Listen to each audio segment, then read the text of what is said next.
I don't really want to ask nicely on this particular thing, so I'm going straight to fire, and it's coming the fuck off of there. My plan with this particular motor is to restore it to like factory condition, put it back in an original bike, find every single piece that I could possibly can to get like a piece-by-piece restoration for this, and potentially try and race it, being that this is like a factory hot rod, for example. Yeah, I guess let's start taking it the rest of the way apart. This being the first time this has come apart, and God really knows when. Obviously, some of it's got kind of rusty, crusty. So I'm being a little bit more aggressive. In 1914, William Harley and his team of engineers designed the J model to really be like a performance package. So it's a 61 cubic inch model, and had higher compression than all of their previous stuff, and it really like set Harley-Davidson up for a worldwide reputation for like performance. So this L-Series was their like hot rod version essentially for their big twin series setup. It is an F head. I believe it's about 5-to-1 compression ratio, and at the time they valued horsepower differently, but it made about 18 horsepower to their standard then. So we can already see that there's some rust buildup on these rockers. So like that's going to be a problem we're obviously going to have to solve, it being internal engine parts. You know, don't want rust or anything on the inside of your engine. So I got this thing in Massachusetts from a guy named Squirrel, and it had been retrofitted to work on a farm. On the other side, like you can see like where they drilled and put like a pulley system to operate like a leather belt to drive whatever. It could have been anything, like a lathe or anything.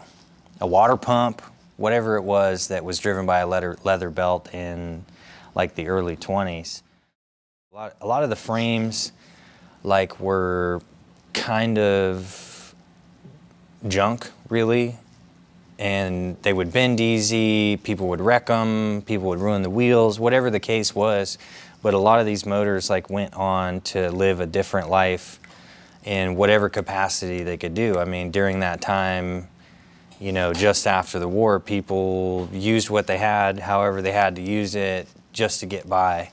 And that's what this one was, some sort of like power supply for some farm equipment where it came from in Massachusetts.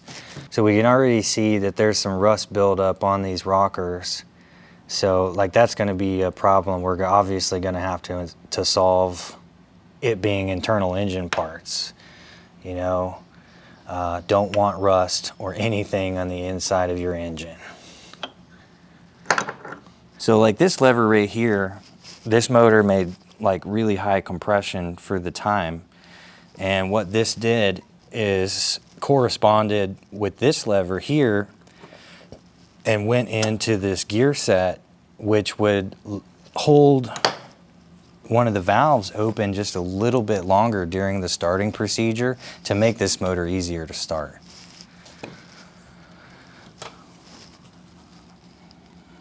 This is the breather, and essentially this is on most Harley-Davidson engines inside the cam chest. So this was timed with this motor like to prevent the oiling system from over oiling on the top end. It regulated the internal crankcase pressure is what this piece did. And on modern big twin engines, this is much, much bigger. So it's really cool to see, well, essentially how much different they are, but how similar they are from then to today. That's not a real thing. walk around and look for shit. So there's some stuck components in there, so I'm just grabbing one of my specialty tools, an impact driver, and try and get that thing loose. All right, this is the main drive gear off of the crankshaft, and that controls all of the gears in the entire cam chest. It's also what times everything, because you have to time everything off of this one gear. This is also a reverse threaded nut here.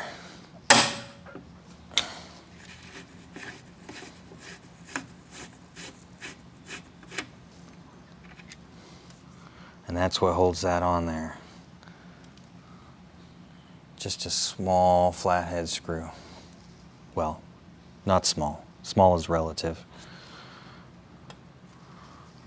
The compression release lever on these models, on all JDs really, this rotates up and down to initiate the compression release for easy starting, but they put this little bolt and spring in there for returning it, and it's a really, really important piece. And I mean, just look how tiny it is.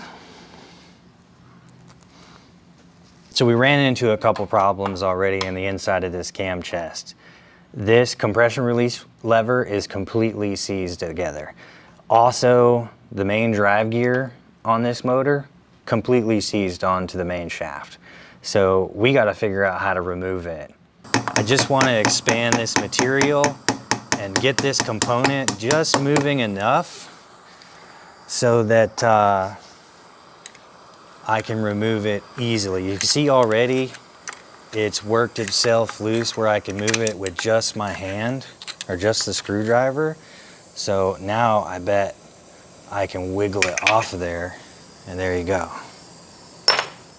Right behind here we can see a little gasket, and what they did is this is used to shim the back of this gear to get proper gear engagement for the rest of the gears to move properly. It's really interesting, the ingenuity that went into that tiny piece of what's essentially like cardboard is what made this engine run much, much better. So the next step in this process is going to be splitting the cases on this thing. That requires a special tool. So in the meantime, what I'm going to do is I'm going to take all these small parts that we just removed from the cam chest, and I'm going to get them cleaned up in my parts cleaner, and then I'm going to polish them to get them ready for the rebuild. So I'll see you in the next one.